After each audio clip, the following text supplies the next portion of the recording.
cash transfers or changing cash transfers in Ireland. So if you just, on the face of it, if you just look at the rates of child poverty, which is the share of children, at least I'm going to define it here, is the share of children in a household with less than 60% of the median equivalent disposable household income.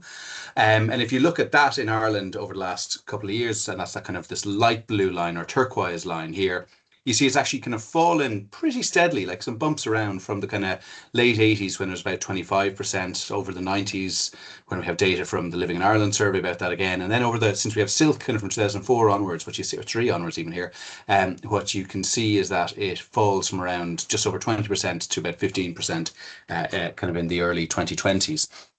So there is this quite large decline in child poverty rates in Ireland, but that omits something very important, which is housing costs, right? So this is kind of your standard measure of before housing cost income. It's kind of, again, you adjust it for household size through equalization, you get the middle person and you take 60% of that, and that sets the poverty line. And again, on that measure, headcount poverty has declined. But if you look instead and account for housing costs by essentially deducting them as well from disposable income, and if you then look at what poverty rates look like for children in particular, you see there really haven't been that much change. About kind of 1 in 5 kids are below that poverty line when you're adjusting for housing costs back in kind of through the crash, really, through the Great Recession years, and it's pretty much the same now. There's maybe been a very slight reduction, but nothing really much. You're still kind of hovering around just over around 1 in 5 kids. And again, we only have data really from actually 2007 or so, reliable data, because housing costs only started getting incorporated properly into Silk around that time, at least in the way that we can distinguish essentially interest payments from capital repayments, right? So that's kind of why it's only have it from about 2007 onwards, because that's really when the good measures of housing costs start existing. But again, what you also see here is that actually, previously we saw that actually, elderly poverty rates were the things that really moved around a lot and were currently higher than for children, and were during kind of late 90s higher for children as well. Actually, again, if you look at these other age groups and you look on an after housing cost basis, it's kids who have the highest poverty rate, right? It's 1 in 5 versus about kind of 12%, 15% for kind of older age groups. And that kind of pattern of children facing higher rates of poverty than older age groups also holds up when you look at measures like material deprivation, as I'm going to show you here. So this is the rate of material deprivation over time. It's based on essentially, over the surveys that you have access to, you essentially use 10 measures of things, essentials that households would like to have, but say they cannot have because they can't afford them. And material deprivation here, or enforced deprivation, is having at least 2 of those you can't afford. So it's a tiny bit different from the official definition, because we want some consistency over time to be able to go back into the 90s. But again, what you see is that it's always been the case that children have higher rates of deprivation, or children are in households with higher rates of deprivation than the working age population and indeed the kind of older population. And in particular, you see a much more cyclical pattern.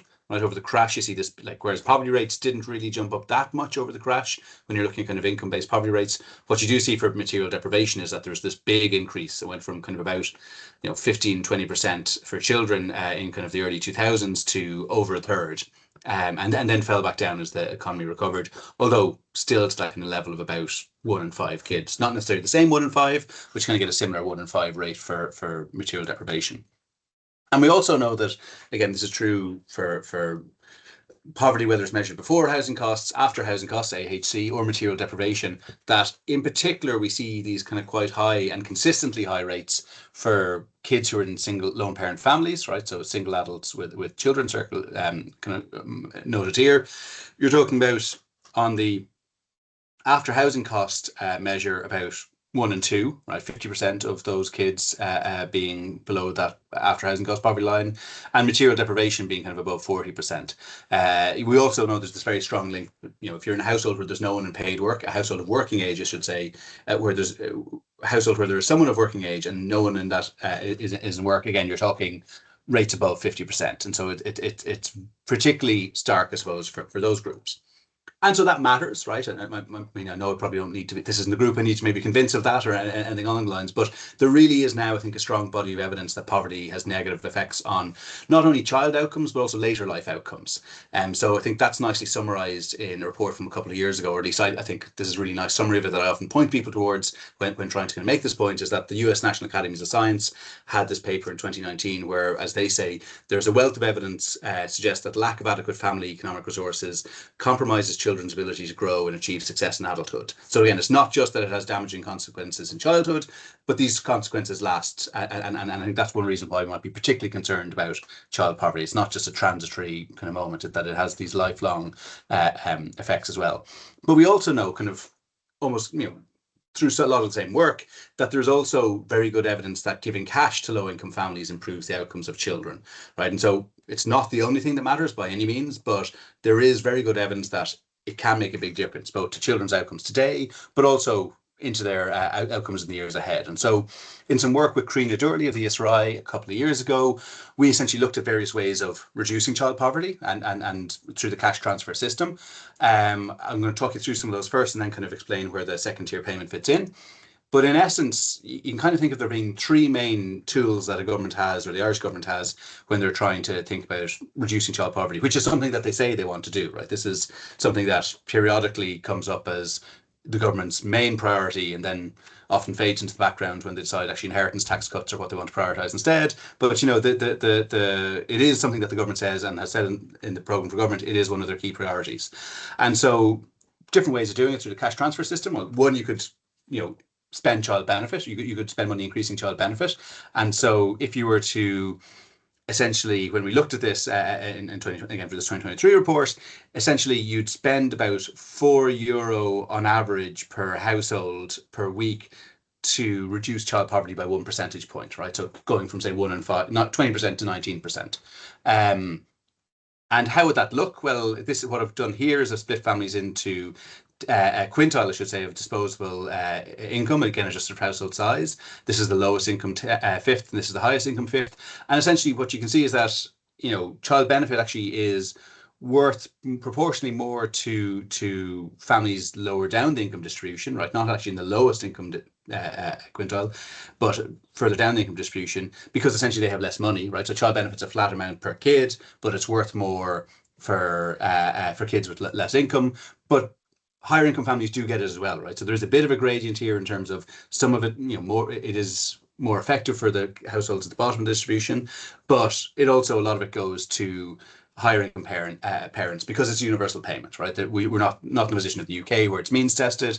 And so that does, there's good reasons not to means test it, but it does mean that actually as a poverty tool, it can end up being very, very expensive to reduce child poverty by a percentage point, right? So instead, you often have governments looking at targeted ways of doing this, and they might look at what were called IQCs, increases for qualified children when we were writing this, and actually, but I should update, and so it still is on the graph, but are now called, somewhat confusingly, child support payments, or CSPs. They just relabeled them, did almost nothing, they just changed the name of them.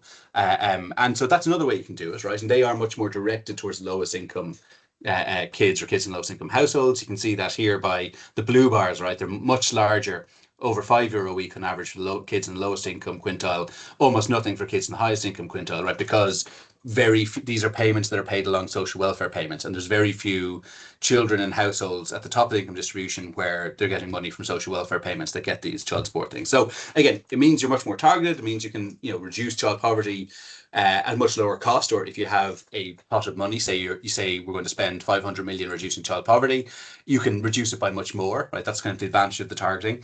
But the reason it's so targeted is because it's means tested, and the way that our social welfare system still operates in Ireland is that it is very aggressively means tested, right? There's still actually some cliff edges in the system whereby if you work more than 3 days a week, you can lose whatever residual entitlement you had to job seekers benefit, and that's one of the big groups for whom this is alongside. And then again, if you're on one parent family payment, depending on what your earnings are, it can be very aggressively means tested as well. And so there is this kind of always this tension, and you kind of pick this up if you're talking to some of the officials in DSP, where and we saw this before over the kind of 90s and early 2000s, where there were some increases to these, which were actually in very similar form then, right? These child support payments, or IQCs, And then suddenly the government started worrying, oh, we're disincentivizing work for parents of kids.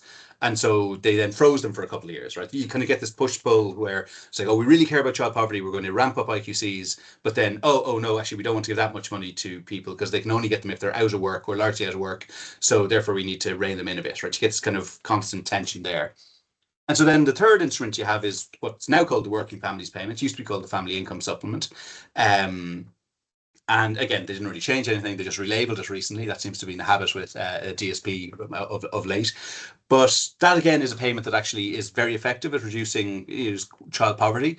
But there's some kind of drawback, and you can see that with the darker blue bar, right? So in terms of, again, if we want to compare the total amount, right, you're talking about IQCs allow you to get a 1 percentage point reduction in child poverty for about half of what child benefit does, and the same is true for working family payment versus IQCs. But the reason it does that is because essentially it's targeted at kids who are just below the poverty line and brings them above. Right? And the reason it does that is because working families payment requires that you have someone in the household who works at least 38 hours per fortnight or 19 hours a week. So this is kind of low income, but not the lowest income households. And so with working families payment, what you're really doing is you're kind of giving a lot of money perhaps to people who are a little bit below the poverty line and lifting them above, but you're not doing anything for the very lowest income families. And that's kind of, you can kind of see that here with the very low impact for this low income bar. And there's also then some issues around take up, right? There's still, estimates of take up are that a lot fewer people than are eligible to take up working families payment, and a bunch of reasons for that. But so if you're thinking about trying to reduce child poverty, you essentially have at the moment those three main options. Or that's at least the ones the government consider. And so you've got this kind of, you've got various problems with that. You've got various limitations. And in addition, there's some people who can kind of fall between the cracks, right? So you probably, at the very least, need to do some kind of combination of these, because a bunch of people might not be eligible for job seekers benefit or allowance, but and also not for working families payment, right? So there's kind of some people who can lose out there. So instead, what would you be able to do if you had a second tier, if you had a different type of payment, right? And this is where kind of the second tier of child benefit, means test a second tier child benefit, comes in. So the proposals for it go back in the Irish context to at least Sweeney, who worked then at NESC.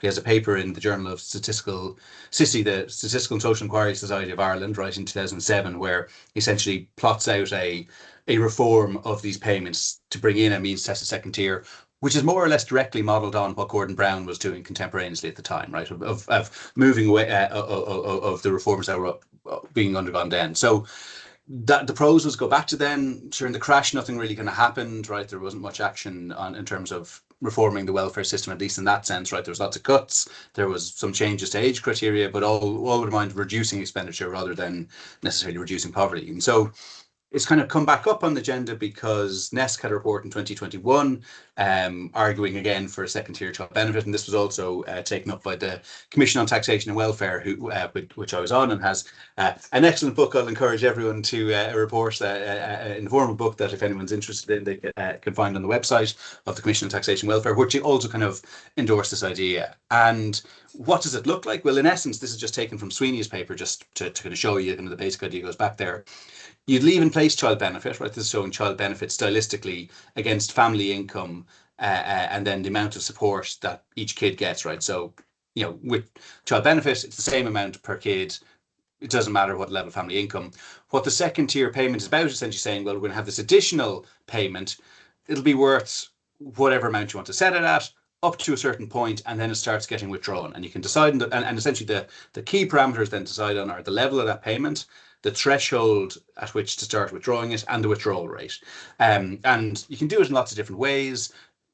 When we've looked at this, we've essentially looked at integrating the child support payments or increases for qualified children with the working families payment, and just having it as the one payment, which would integrate those two things and replace the child support payments and the working families payment. So you'd have a payment that looks something like this, right? You get an amount per kid, and then above a certain income level, it starts getting withdrawn.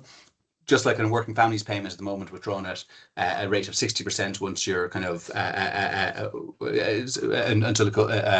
once you're above kind of the allowance, right? And so that's kind of what is being suggested, broadly speaking. again, what's really important is the parameters, right? What's the level of the payment? What's the threshold at which you start withdrawing it, and what's the withdrawal rate? That's going to determine how generous it is, how much it reduces child poverty, how far up the distribution it spreads, although and what effect on work incentives it might have, right? Those are really important questions. And so we did some work just looking just for a particular model that we looked at, right? We essentially kept as much of the system the same as was. The way we effectively did it was working families payments, letting that be the guide, because that's withdrawn a rate of 60%, and essentially we kind of like we're extending eligibility to it for lower income kids. And what we showed in that paper really was that this means tested second tier payment would enable policymakers to get much more bang for their buck in terms of reductions for child poverty, and also we think with fewer consequences or raising fewer concerns about financial work incentives that again always prop up in the department whenever they start increasing IQCs.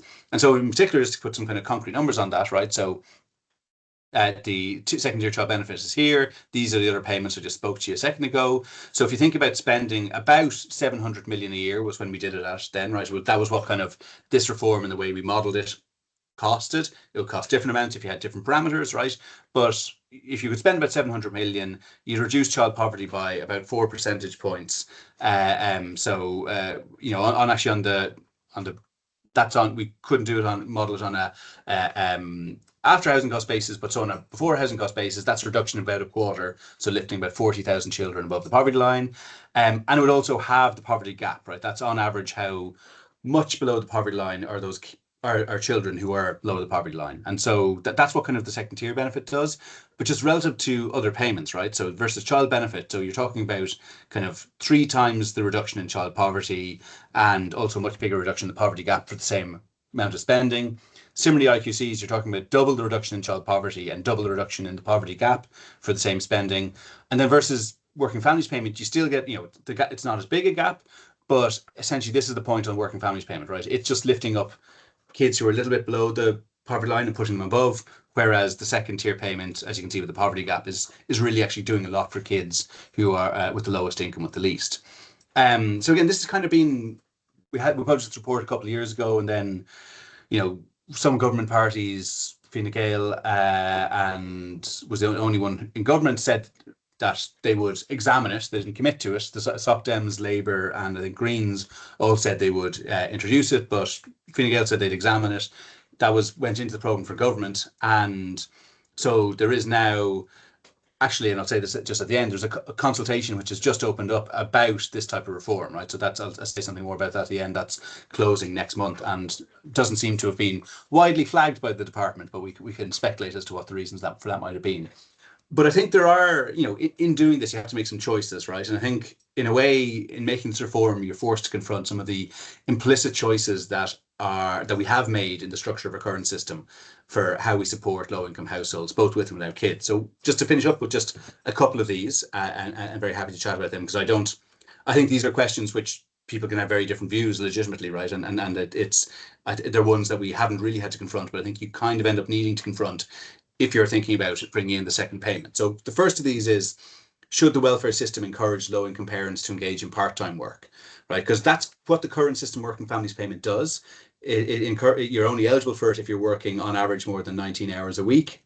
And actually, if you look at the distribution of hours worked by parents, right, you see there's this big spike at just over 19 hours, right? And that's, you know, okay, could be a variety of reasons, but you compare it to other groups, I think it is likely going, I think there's good evidence to suggest that working families payment does encourage lots of lone parents in particular to work just over 20 hours. And so what's the reason for that? Well, kind of often it would have been put forward, well, encourages low-income parents to maybe move into work at a part-time and then progress, right? That's kind of, I think, the implicit assumption that's in there. But I'm not so sure that actually that's what research supports, right? There's research done by folk at the IFS in London, which kind of finds that you get very little wage progression from part-time work. So maybe this idea of encouraging people to move into a bit of part-time work and then it'll go from there, it's not clear that that necessarily is working. So there's a question about whether we should be encouraging low-income parents to work part-time. And again, there's reasons that we might, right? You could still say, like, I'm just kind of questioning the implicit, I think, assumption that's there in the existing system. There could very much still be reasons to encourage or enable low-income parents to combine paid work with caring, right? And maybe that that's what we want to do, but I don't think that's we haven't really had that discussion about what is it we're trying to get the system to do. And I think that's something that's going to lurk in the background there.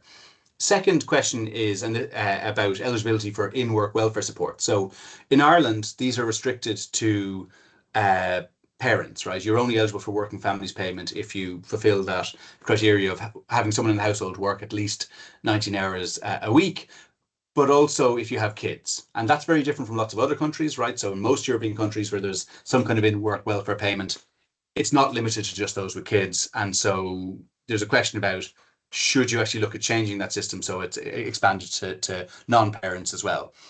And when you do that, I think you need to confront the issue of, okay, well, how do you design it in such a way that employers with market power are not able to capture a large share of those gains? So as maybe some questions sometimes comes in the policy debate, like is the government subsidising low-paid work, right? There's kind of a question around how you best design it. And again, actually, I think we can learn a lot from the UK experience over these years in terms of the working tax credits and working families tax credits kind of reforms, and not doing it on the pay slip is maybe a good idea if you don't want employers to be able to capture much of those gains, and also thinking about how it combines with the minimum wage. Some really important questions kind of there. The last thing then, just to finish on, right, is actually we've started a couple of years ago, and I have mixed. Well, I'm not so sure about the direction we've gone, but there was a movement towards giving higher payments for children aged 12 plus. And the rationale that was given when this reform happened was effectively that families with older kids have more spending, right, and or it sometimes got shortened to older kids cost more, right? Now I don't think that was actually necessarily shown, right, because there's a whole bunch of things going on when kids are younger and when kids are older. It is the case that families with older kids tend to spend more, but there's also the case that parents have greater capacity to work when kids are of school age, right? There's so kind of just looking and saying, oh well, families have more expenditure, therefore older kids cost more, therefore we should have a higher payments for kids aged 12 plus is not so clear cut to me. I think there's kind of an issue there about, well, when do you want to be supporting parents most? Is it when they have least capacity to maybe work, and does that change when their kids reach secondary school age in particular? But there's also the whole, we have an entire strategy of government here, right, which is dedicated towards the first 5 years, because we believe the evidence that money is much more effective and resources are much more effective when kids are younger. And yet we've flipped the welfare system, the cash transfer system, on its head, and we've said, actually, we're going to give more to kids aged 12 plus. And I don't think that was ever conclusively proven or shown that was the best way forward. It was something that came out of some engagements the Department of Social Protection had with particular advocacy groups. I'm not sure that was the right way forward, and I don't think it's going to change anytime soon. But also just raising the question that actually, is that the way that we want the welfare system, at least in terms of cash payments, to be structured? So very last thing just to then finish up on is, as I said, there's currently a consultation on reform. So I only heard about this actually last week. The Department of Social Protection are not being active, I would say, in letting people know this is on. But there is a closing date of 12th of June, so next month, for a public consultation on two things. So it's in the one consultation: options for a new targeted child payment and a new working age payment in Ireland, right? And they're essentially selling this as, this is our fulfillment of the Programme for Government pledge to examine this. But they've put out very few details. They've got very broad questions. They've essentially said, oh, what do you think about changing our system of support and having a targeted payment? And do you have an alternative? So they have a consultation. They don't have any specific really ideas or kind of proposals that they put out, and in a way it feels a bit like a box ticking exercise, but at the same time they are consulting, and this is going to be, I think, the one chance that maybe people have to input into this, because I think there are maybe different views in government on how to proceed. I think Department of Social Protection don't really want to change the system at all. They just want to keep carrying on with the existing system, maybe less so on the working age payment, which is another big part of the system, right? But there is this consultation going on, and so I think this is a group of people who might be particularly interested in that, and hopefully that will be useful for people. So I'll finish up there, and very looking forward to listening to Stephen's presentation and any questions afterwards. Thanks so much, Barra. And in the interest of time, I'm going to pass straight on over to Stephen. Thanks, everyone. Hopefully I can share my slides and you'll be able to see them all while that's doing. So thanks to Kira and Grania in particular for the opportunity to talk to you today. I hope everyone can see the slides. Is that okay? Can someone confirm? Great, good. What I'm going to talk about is the Scottish Child Payment. I should say that I am speaking in a personal capacity. That doesn't matter hugely to anyone else, but just in case there's any civil servants listening, I'm the chair of the Poverty and Inequality Commission here in Scotland, but these are my personal views. They don't diverge hugely from the view of the Commission, but just in case anything goes on record. I'm happy for the slides, and there's a text supporting it to be shared if that's of interest to anyone. So I've been asked to talk about the Scottish Child Payment, which I certainly shall, but it's important to, in order to understand why it exists and why it took the form that it did, to know something about the context and background to it. And crucial to that is the Child Poverty Scotland Act. That has driven this SCP, and it has lots of implications for anyone seeking to learn any lessons about what this reform has implied and how it might be adapted to different circumstances. So I'll talk about the background, some of the key features, what we know about the impact, and also importantly put it into a wider context because it's one of a range of measures that have been introduced in Scotland. The crucial determinant of the Scottish Child Payment is the statutory duty which is placed upon the Scottish Government and the Scottish Parliament to what they call eradicate child poverty by 2030. By eradicate, they have 4 income-based targets. I won't go through each of these, but the fact that these are income-based, that they are in statute, and the fact that, according to the law, the Scottish Government have to produce 3 successive strategies to deliver that target and report annually on progress has been a key driving force behind the Scottish Child Payment. Were it not for those stipulations and those conditions, it is unlikely that we would have had a Scottish Child Payment, or it would have had the form that it takes.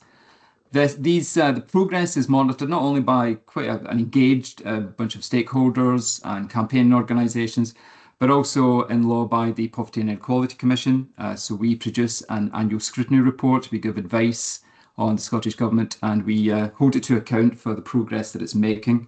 And our next report will be published in June. In fact, it's just been issued or sent today to the Scottish Government for their considerations. So that's part of the background. Also, I see that Jonathan Bradshaw is on the call, so I'm going to embarrass him by referring to his significance in the development of the Scottish Child Payment. It is crucial to say, I actually mentioned that Jonathan should put this down as a ref impact case study some time ago, but he demurred with his usual modesty. But the background to the Scottish Child Payment, as well as the Act, was the withering of UK child benefit payments.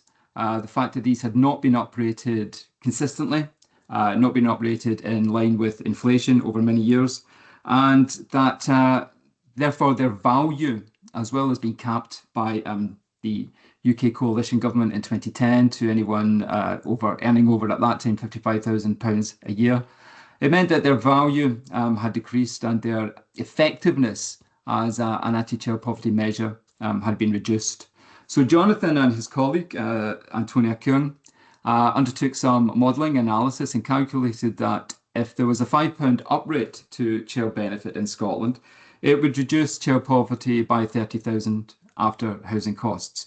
Now, this would make use of new powers introduced in Scotland by the 2016 Scotland Act following the independence referendum, which allowed Scottish Parliament and Government to uprate benefits, top-up benefits, or introduce new benefits in its field of competence.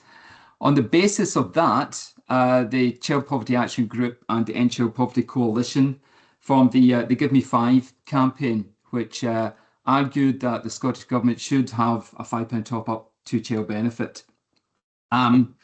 This is important. So robust modelling, campaigning, and a statutory duty to end child poverty and report on this annually, I think, are 3 of the decisive forces which led to the introduction of the Scottish Child Payment initially in February 2021. When it was introduced at £10 a week for families with a child under the age of 6. It was subsequently doubled to £20 a week in April 2022. Eligibility was extended to families with children under 16 in November 2022, and the sum was increased to £25 per week. It's currently worth £28.20 per child per week. It is not capped by the 2-child limit. The benefit cap still applies in Scotland, although I'll come on to talk about that in a few moments. Most recently, in relation to the Scottish Child Payment itself, the predecessor government, as you know, we have a new government with the same party in power. Their last budget committed to a targeted additional top-up to the Scottish Child Payment of £40 a week for children under age 1 to be introduced next year. So that's the current format and state. I'll talk about how it's delivered and who it impacts upon now. It's a top-up payment to to reserved benefits. It's currently estimated to be benefiting about 300,000 children. Not all of them actually necessarily below the poverty line, because it's eligible to anyone who is eligible for universal credit. The take-up rate has been impressive and increasing. It's currently estimated, 2024-25 estimated to be about 94%, which is a 5 percentage point increase in the preceding year. So we're getting close to pretty much saturation coverage. It is, as I say, for administrative efficiency, the Scottish Government claim. It was introduced as a top-up to existing benefits, principally universal credit, but also some of the legacy benefits which are being phased out over time. This means that it's not a standalone benefit, but is subject to changes to universal credit itself and any changes in eligibility. This was considered, say, the most quick and efficient measure at the time, but it comes with certain implications. The Scottish Child Payment in particular is not tapered. Once you cease to have eligibility for universal credit, you lose 100% of your Scottish Child Payment. So there is this notorious and much discussed cliff edge risk faced by families who may be working more hours or earning slightly more above universal credit. Now, there is, as yet, and it's a very good paper produced by I've forgotten her name suddenly, my mind's gone a blank, but Ruth Patrick and others looking at the labour market and employment disincentive effects of the Scottish Child Payment. Oh, Kitty Stewart, sorry. And there's no evidence yet of any disincentives, but this could be an issue if the Scottish Child Payment continues to be increased, certainly increased above inflation rate. We also know from qualitative research undertaken by the Poverty and Equality Commission, which we published a couple of years ago, that families do make every effort to ensure they have at least £1 eligibility for universal credit so that they maintain their full Scottish Child Payment entitlement. Now, there has been legislation passed in the last Parliament, an Amendment Act, which does allow the Scottish Parliament to decouple Scottish Child Payment from universal credit. That power has not yet been used. It may be used in the current Parliament. The Poverty and Equality Commission and others are arguing strongly that it should be used. In terms of impact, I like to quote Danny Dorling because it's rather hyperbolic, but memorable phrase that it's the single most important measure to reduce child poverty in Europe in the last 40 years. That's a memorable statement. I wouldn't necessarily die on that particular hill of commitment, but it is something that sticks in the mind, and it's useful to mention when it comes to people criticising and particularly expressing concerns about the disincentive impact of the Scottish Child Payment. More robustly, the estimates of its effect, it is complicated. The lowest estimate that we have is from the Child Poverty Action Group, which says that Scottish Child Payment has the effect of preventing 40,000 children, between 40 and 60,000, depending on what measures you use, from experiencing poverty. The Poverty and Equality Commission argued that it's had a 4 percentage point effect in reducing the relative child poverty headline figure.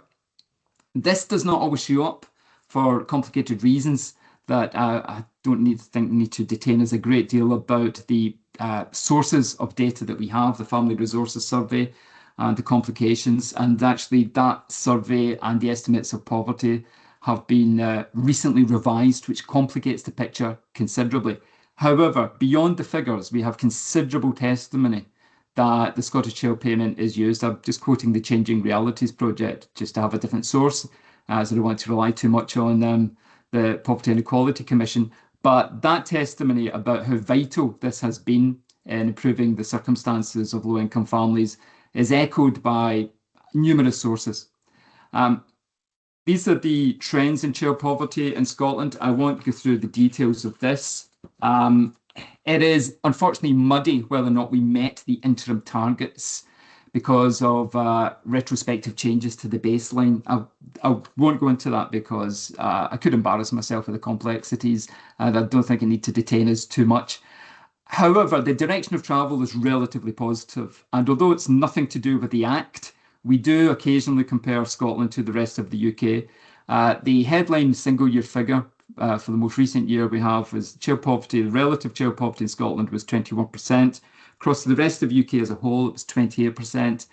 And in the highest areas of London, it was 38%. So we do have, although we might not have met the legally binding interim targets of 2023-24, we can say that there has been progression, although more recently it has plateaued somewhat.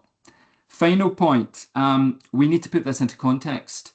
Scottish Child Payment has been a landmark measure. It has been important, but it's only one part of our, as I say, 3 successive strategies, which are collectively intended to end child poverty in Scotland. And we have quite a robust, what has been called the social wage measures in Scotland.